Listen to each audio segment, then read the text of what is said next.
Hi, I'm Solon Simmons, a professor at the Carter School for Peace and Conflict Resolution, and I direct what's called the Narrative Transformation Lab. We specialize in bridging the gap between fiction and nonfiction writing and how we can learn, each of the sides can learn from one another. We've been working with Rotary for more than a year now. So I met with my colleague in Sri Lanka, Rukshan Pereira, who's been great, by the way. Really impressive to work with him and the team that he's put together. And we've been working with his a project that he's been working on. He's a musician, and one of the things that has wanted to do is to use his music to help improve conditions in Sri Lanka, which has been affected by conflict for so many years, and it's had such a devastating effect on the country. And his model, his theory was that he would do something like, maybe we could describe it like a Sesame Street type intervention. That is, he would work with young people, with students in schools, and use musical training that focused on little lessons, little values, lessons. And he called it Little Mind, Strong Values. And the idea was that they would have a program where they would have students produce their own, they would use certain centralized materials that Rukshan and his organization would produce, but they would do their own thing and try to produce a kind of a musical artistic project within their own school and within their own, they have different kinds of districts there in Sri Lanka, the way it's carved up. And they would then compete in a national competition to see which one of these musical competition, these little works of art were the best or had the most value. So that's the basis of our partnership. So I should say this. So we work at the Carter School in support, and I think of it as technical assistance support of the Rotary partners. So we did have a grant. All the money we had was directed, almost all of it, was directed to the partner in the country. So we didn't want it to pile up here in Washington, D.C.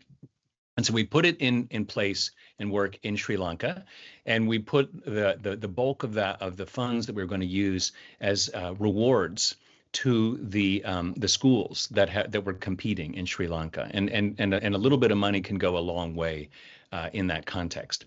So we began working in July 2024, thinking about what this partnership would be like. And I should say this, the Little Mind Strong Values program was already happening, and they were already working with the schools. And the question was, well, how do we work with the Narrative Transformation Lab, where we specialize in storytelling and in arts and its relationship to peace building? How do we work with you to do something and add some value? So what we decided we would do is we would develop what we called a ripple effects mapping evaluation technique to see how well this intervention, especially not just the LMSV program, but also the overall competition, was in generating interest in this Sesame Street-like program. And so we decided what we would do is this approach, a narrative-based technique called a ripple effects mapping. And so the basic idea is to think about the metaphor of a stone being dropped in water. And when you drop the stone, it produces ripples. And there's the big ripples, kind of a wave. And then there's on down the line, you have these effects. And we knew that if we were to have this kind of an intervention, it wouldn't just have an effect in a particular moment, but it would continue to reverberate throughout over long periods of time and in the children's lives.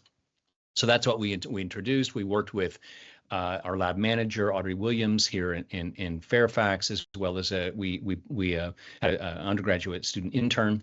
And we worked together and developed this ripple effects mapping plan. And we have shared it out. We just shared it out I think we just did it in early April. I met with his team. He's got a team together who's going to go do the actual evaluation and work with the schools and gather all the stories.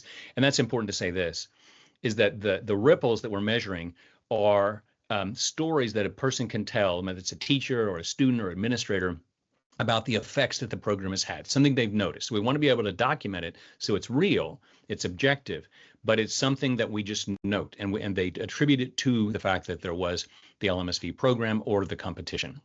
And so then what we're going to do is we're going to have this team that Rukshan has pulled together.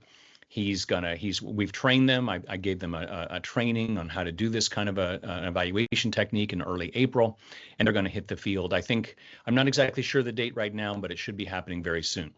And then they'll do some key informant interviews, meaning that we'll talk to specific players who really understand what's happening in the schools and districts. And then we're going to have these events, which are meant to be sort of group events that we hope that they'll involve food, and you're sharing out reflections on the program. So in that way, it's part of what we might call reflective practice as well. That is, that we're thinking back on what we're doing and why, that ought to then feed back again into making the program work better. So overall, I think it's a good model.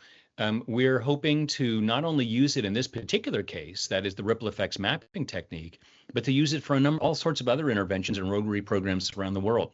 Where you're doing something already, you're doing it because you believe it matters and you know the local context. And we want to just be there to help, not only to sort of test or evaluate whether it's working, but also to help feed back best practices so that it can be done better in the future.